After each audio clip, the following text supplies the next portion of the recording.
जय हिंद दोस्तों, स्वागत करता हूं आपका एक और नई वीडियो में। इस वीडियो में डिस्कस करने वाले हैं हम गवर्नमेंट बजट के एमसीक्यू।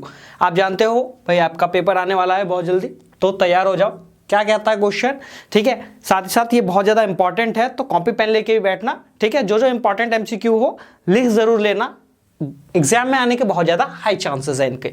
सबसे पहले देखते हैं पहला एमसीक्यू क्या कह रहा है भाई। Direct tax is a tax which is imposed on. अब एमसीक्यू का आंसर जानने से पहले आप देख लो कि भाई डायरेक्ट टैक्स किसे कहते हैं। डायरेक्ट टैक्स क्या होता है भाई, ये वो टैक्स होता है, ठीक है, जिसको क्या होता है किसी इंडिविजुअल को पे करना होता है। मतलब कि भाई जिसके ऊपर डाला गया है, जिसके ऊपर टैक्स है, वही बंदा पे करेगा। मतलब इसके आप किसी और के ऊपर डाल नहीं सकते। जैसे इनडायरेक्ट टैक्स में होता है कि किसी और पे आप शिफ्ट कर सकते हैं, ये शिफ्ट नहीं कर सकते।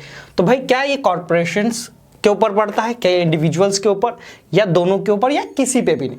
अगर देखें शिफ्ट नहीं कर सकते, क्या कहें शिफ्ट नहीं कर सकते, तो भाई इंडिविजुअल भी शिफ्ट नहीं कर सकता, किसी कॉर्पोरेट पे पड़ेगा तो वो भी शिफ्ट नहीं कर सकता। भाई अगर आप बिजनेस में हो, अगर आप अच्छा अर्न करो तो ऑब्वियसली आपको पे करना होगा। तो ये है इसका आंसर।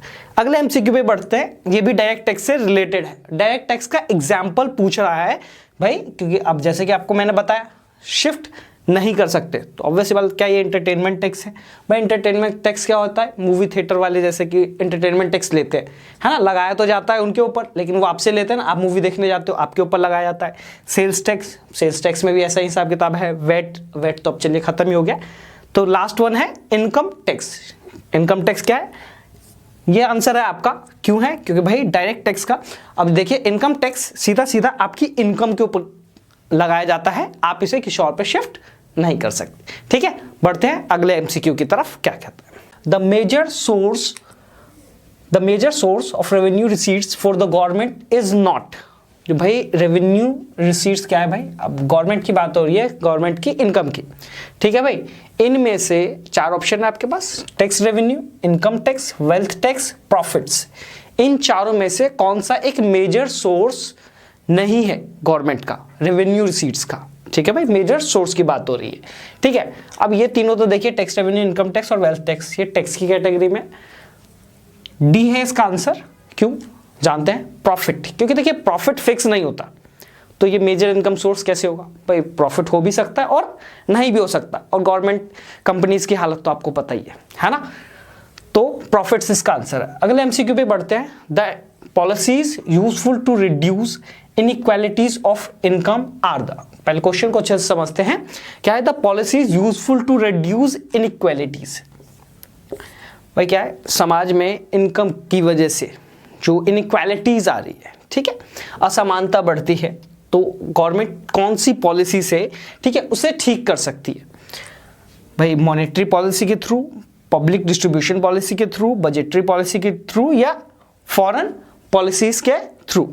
तो भाई इसका जो आंसर है वो है बजटरी पॉलिसी। बजट में ही फेरबदल करने से, ठीक है, बजट में फेरबदल का मतलब है कि टैक्स को बढ़ाना है ना भाई, किसके ऊपर टैक्स इंपोज करना है, ये सारी चीजें बजटरी पॉलिसीज के अंदर ही आती है। एक्सपेंस मैनेज करना और सरकार की इनकम के सोर्सेस, ठीक है। तो बढ़ते हैं अगले एमसीक्यू पे, बढ़ते हैं अगले क्वेश्चन की तरफ। क्या कह रहा है अगला question, budgetary policies are implemented by the, है ना भाई। बजटरी पॉलिसी, बजट की बात हो रही है, देखिए बजट की बात हो रही है, तो बजट का सीधा सीधा एसोसिएशन किसके साथ होता है, बजट कौन लेके आता है भाई हमारा, ठीक है। तो बजटरी पॉलिसीज इंप्लीमेंट करी जाती है गवर्नमेंट के द्वारा। इंप्लीमेंट की बात हो रही है यहाँ पे, इंप्लीमेंट कौन करता है ना। वैसे तो फाइनेंस मिनिस्ट्री जो है उसे क्या करती है, बस रिप्रेजेंट करती है, बट उसे इंप्लीमेंट करने का काम हमारी सरकार करती है, ठीक है भाई। कैपिटल रिसीट्स की बात करते हैं। कैपिटल रिसीट्स क्या है आपका, सिंपल सा, अगर आपने पढ़ा है तो बहुत अच्छी बात है। कैपिटल रिसीट्स का मतलब होता है कुल मिला के उधारी का पैसा। अब उधारी का पैसा है, ठीक है, और कैपिटल रिसीट्स हमने पढ़ा कहाँ है भाई, गवर्नमेंट सेक्टर की चीज़ है, तो प्राइवेट सेक्टर वाले तो ऑप्शंस आपके होंगे नहीं, है ना। तो ए नहीं हो सकता है, सी हो ही नहीं सकता है, तो इन्हीं दोनों में से चाहे तो भाई create liability for the government या डू नॉट क्रिएट लाइबिलिटी। अब भाई उधारी है, तो उधारी का मतलब यह है कि भाई लाइबिलिटी क्रिएट कर रही है, ठीक है, तो बी ऑप्शन है इसका। बढ़ते हैं अगले क्वेश्चन की तरफ। डिसइन्वेस्टमेंट क्या है, इस टर्म को जानते हैं आप। डिसइन्वेस्टमेंट मतलब क्या है कि सरकार, जो भी सरकार के पास फर्म्स है ओके, उसमें से सरकार उसके शेयर्स बेचती है। लाइक LIC है तो LIC के 10% शेयर्स क्या बेच दिए, तो वो डिसइन्वेस्टमेंट कहलाएगा। अब वो क्या है भाई, कैपिटल एक्सपेंडिचर है, रेवेन्यू एक्सपेंडिचर है, रेवेन्यू रिसीट्स है वो, या वो कैपिटल रिसीट्स है। जैसे कि आपको ऊपर बताया था भाई, कैपिटल रिसीट्स क्या होते हैं, एक तरीके की उधारी होती है। तो सरकार जब डिसइन्वेस्टमेंट भी करती है तो क्या होता है, ये आपकी कैपिटल रिसीट्स।